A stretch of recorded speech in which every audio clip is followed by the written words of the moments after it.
আছে নাকি? কেমন লাগছে মাঝি বেশে সেজে? ভালো লাগছে? নিজের গাওয়া গান যদি নিজেরই ভালো না লাগে, অন্য ভালো লাগে তো? নিজের প্রতিচ্ছবিটা একটু দেখবো, দেখি নিজেকে মাঝি বেশে সেজে কেমন লাগছে। এই যমুনার কালো জলে নিজেরই প্রতিচ্ছবি দেখবো।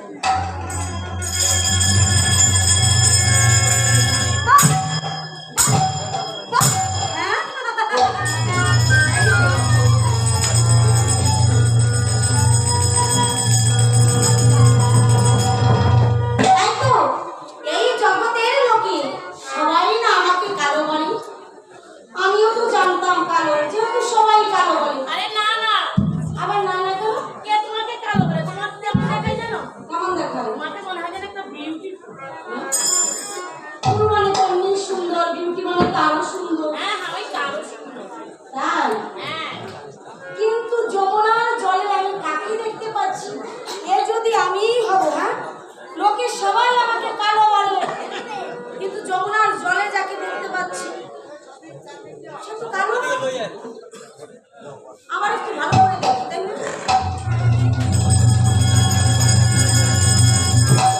এ যদি আমি হব, বলি এই এত সুন্দর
আমার এই দেহের ভাব অর্থ দিয়ে দড়ি খাড়া ছিলন করেছে।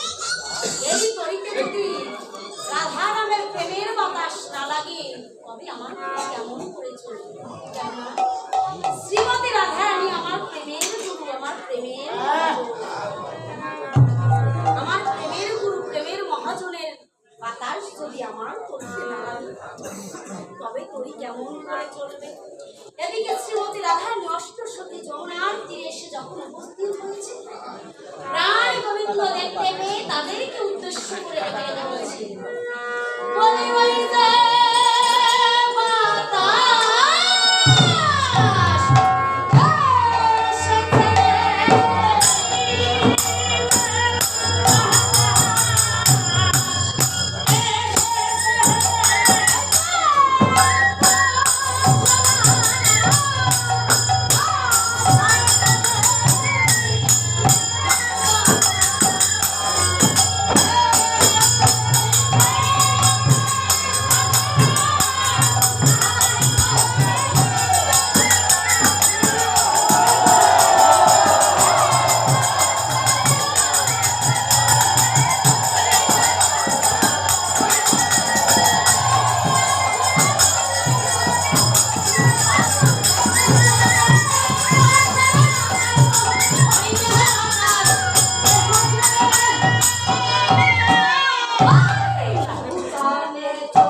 দেখতে জানতে আর বাকি নেই।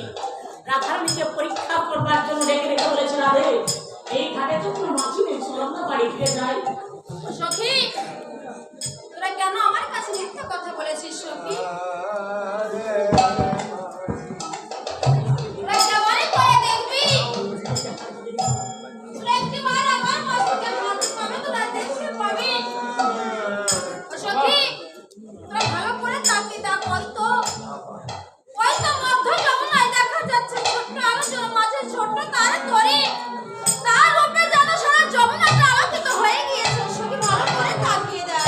দেখেছে সখীকে মাত্র জানতে বাকি নেই। সখীগণ সে দেখতে পায় ছোট্ট একখান তরি, তরির পর ছোট্ট একজন মাছি। আমার মনে হয় ওইভাবে বুঝে আমাদের সেই গরু পারেন। সখীগণ মনে মনে চিন্তা করেছে, সখী রে এত রূপের কি মানুষ থাকে? আমার মনে হয় এই তো মাঝি মানুষ, মাঝি মানুষ নয়। আমার মনে হয় যে বিধি এই রূপটা করেছে, সেই বিধি এই রূপটা হয়তো দেখেনি। এই বিধি এই রূপটা যখন করেছে তখন কি করেছে জানিস? ওই রূপটা পিছনে রেখে বিধি করে গড়িয়েছে।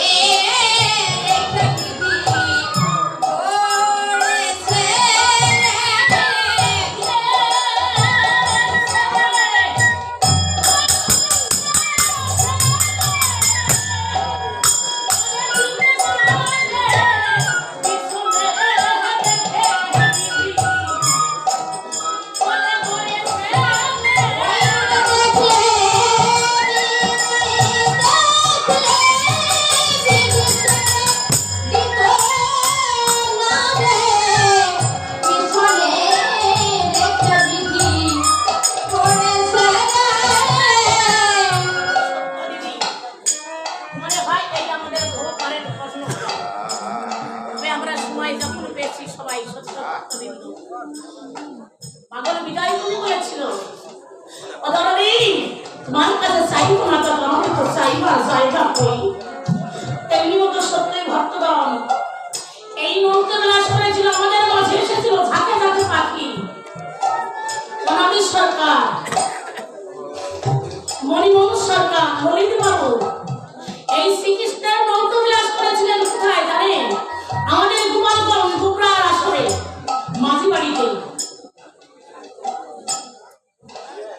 এই নৌকা বিলাস করেছিল মণিমোহন বাবু যখন প্রাণ গোবিন্দ সেজেছিলেন। সেই বাড়িতে এক ভক্ত ছিল, মাঝি বাড়ি নলিত বাবু। নলিত বাবুর 5টা পুত্র ছিল। নলিত বাবু বলেছিল, ওরা আজ তো শেষের দিন।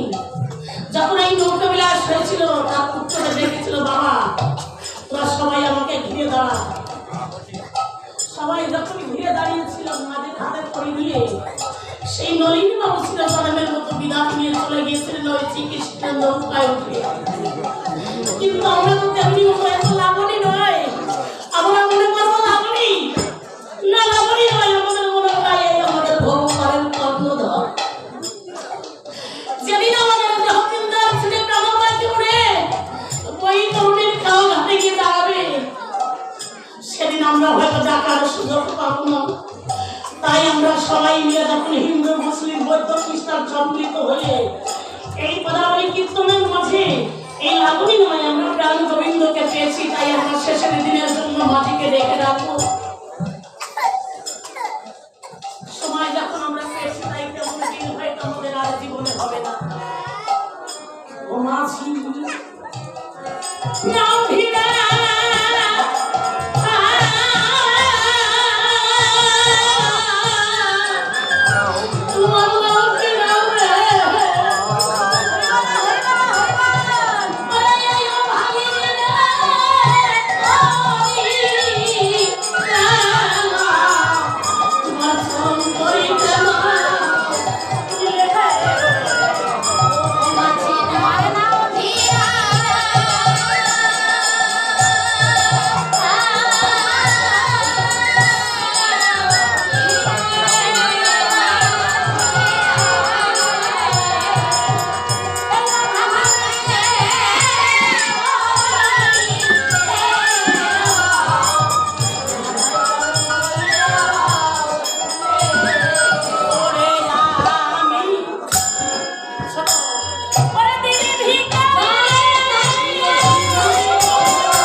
হয়তো নাও হতে পারে। গানের পড়া শেষ হইলে আসরে ভেঙে যাবে, আমার বিদায়ের কালে দেশে যেতে হবে। তাই এমন দিন হয়তো হবে না শুনেছি। এই ভক্তের চরণ ধুলির গুণে এই গোবিন্দের যুগ